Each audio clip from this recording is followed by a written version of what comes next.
Sa tuwing may kalamidad, isa sa pinangangambahan ay ang pagguho ng lupa o landslide dulot ng maling pagmimina. Kaya't nang napabalita na mayroong pagmiminang mangyayari sa Bataan, tinutulan agad ito ng iba't ibang sektor. Para sa detalye, balitaan mo kami, Roby Cerezo.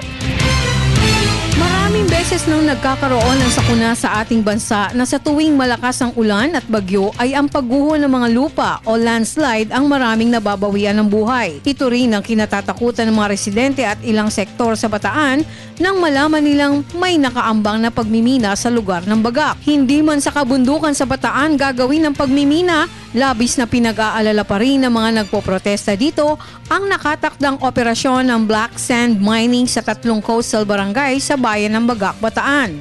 Nagtipon-tipon ang grupo ng samahan na nagkakaisang mamamayan ng sa pagmimina sa harap ng kanilang munisipyo para ihayag ang kanilang damdamin at masamang epekto ng eksplorasyon ng magnetite sand ng Grand Total Exploration and Mining Corporation sa coastal ng Barangay Kinawan, Paisawan, Binuangan, Barangay Pag-asa at Barangay Banawang. Nilinaw naman ng munisipyo na wala pang pinahihintulutan si Bagak Mayor Romel Del Rosario na magkakaroon ng mining operation mula pa noong 1 taon. Umaasa ang mga residente rito na mapag-iisipang mabuti ng kanilang lokal na pamahalaan ang aktibidad na ito na maaaring makapinsala sa kanilang lugar at kumitil rin sa buhay ng kanilang mga kababayan. Nag-uulat para sa Telebisyon ng Bayan, Roby Cerezo.